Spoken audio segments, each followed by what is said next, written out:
Well, greetings. It's nice to have you joining me today. We are sharing a story today called The Pumpkin Patch Parable because it's fall. It is that time of the year. And if you're in the stores or at the farmer's market or wherever you may be, you're going to find pumpkins this year galore. I understand there's very few apples, but there's lots of pumpkins. So let's share this story called The Pumpkin Patch Parable. It's written by Liz Curtis Higgs, and it seems appropriate for this time in September. See the big red barn and those rolling green fields? That's where the farmer lives, way out in the country.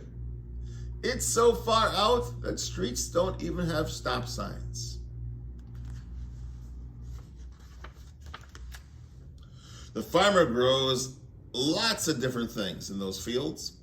He grows tall green corn, big red tomatoes, long yellow squash, little green peas, and we, that's people, eat that stuff for dinner. The best vegetable the farmer grows are pumpkins. They start out as flat oval seeds, about the size of a raisin. Here we have him in the spring, picking up a packet of seeds, and he's just picking up a packet of pumpkin seeds.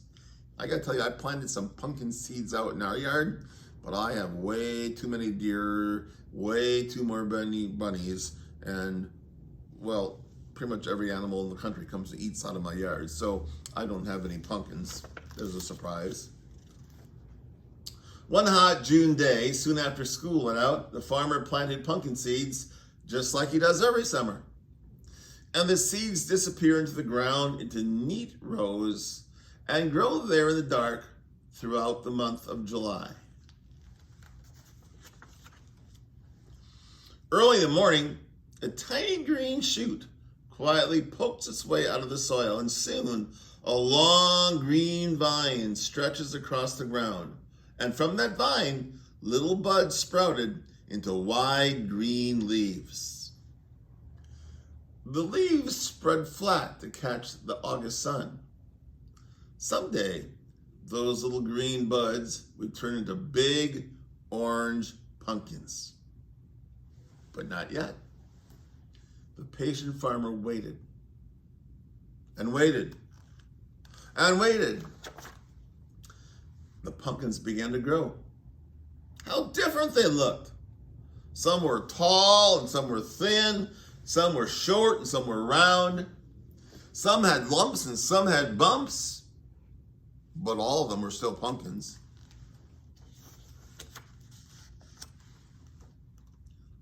October came at last. And here we are, coming into the last week of September. So that's why I read the story. October came at last. And the sky was bright blue and the air was cooler. And every night it got darker earlier and earlier than it did the night before. It was time for the farmer to harvest that pumpkin crop.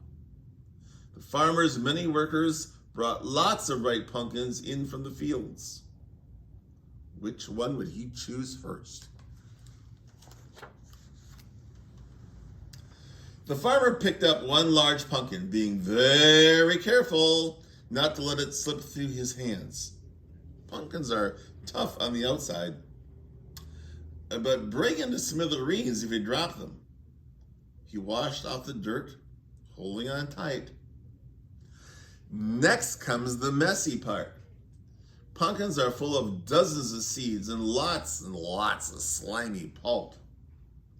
The farmer had a special plan. His chosen pumpkin, so the seeds and the slime had to go. He slowly slid a knife right into the center of the pumpkin, and gently the farmer cut a round hole in the top of the pumpkin and pulled in the stem, and squishy, slimy pulp waited for him inside. Yuck. The farmer pulled out all kinds of slimy pulp and wrapped it up in an old newspaper, and off to the compost pile it went, never to be seen again. And then something really exciting happened. The pumpkin got a brand new face. The farmer carved a triangle for each of the eyes. Pumpkins have eyes that don't blink or turn away, but they see everything. Then he carved a neat square nose and a big, wide, smile. What happened next was wonderful. The farmer put a small white candle down into the pumpkin, and he touched the wick with the flame. And it glowed. How that pumpkin glowed. As the sky grew darker, the pumpkin on the porch was shining brighter than ever. When people saw the smiling pumpkin, they smiled back. All the neighbors knew that once again, the farmer had turned a simple pumpkin into a simply gorgeous sight. In the same way, God the Father offers his children the chance to be made new, full of joy, full of light, shining like stars in a dark world. And that ends my story today called The Pumpkin Patch Parable. I kind of like that story, especially as we get to fall. And I love the smell of pumpkin and pumpkin pie and pumpkin candles. So hopefully you'll have a fun fall too, and you can carve a pumpkin or two and maybe decorate your porch as well. So thanks for sharing this story with me. Have a great rest of the day. See you later.